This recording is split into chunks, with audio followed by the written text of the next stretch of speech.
Hi everyone, welcome again to another episode of Easy and Delicious. Today I'll be showing you a simple shrimp curry. For this recipe you don't have to grind any masalas. This recipe is done so quickly that you are in and out of the kitchen in no time. So let's take a look. Come on. As I said, we don't have to make any masala paste. No need to saute the garlic and ginger, just mix.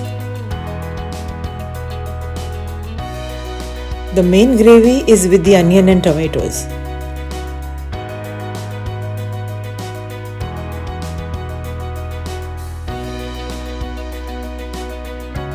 Adding salt at this time will fasten the cooking process. Saute and cook until these are soft and mushy. Try to mash with the back of the spoon for a smooth gravy. Now for the dry spices. Green chilies and red chili powder depends on how spicy you like, so add more or less as per your liking.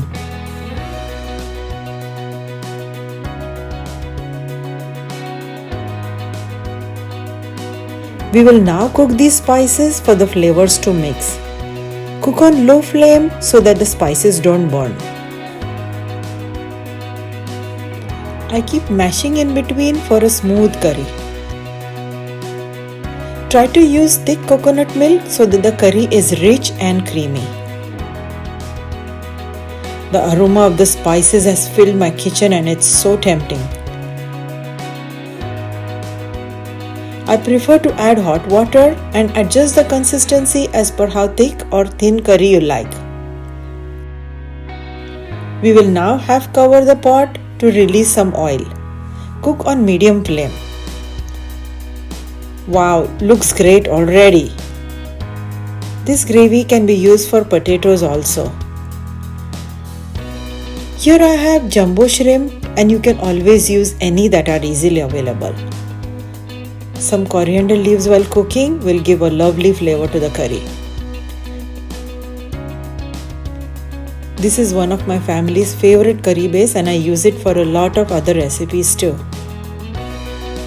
Now again, half cover and cook on medium flame until the shrimp is soft. Check the description box for the detailed recipe. Now if the shrimp cuts easily, then it's cooked. This took about 6 minutes. Now final garnish and we are ready to serve the shrimp curry. Looks amazing, don't you think? So quick and easy. Thanks for watching. Now previously I've shown a lot of shrimp recipes. So I have posted some of the links below. So take a look and see if you like any of those. Try to make them. Let me know what you think in the comments below. And new recipes are posted every week. So please do subscribe and hit the bell icon so you get notified with any new recipe that I post every week. And if you like this recipe, you know what to do. Please give it a thumbs up, show some love, and I'll see you next week. Bye.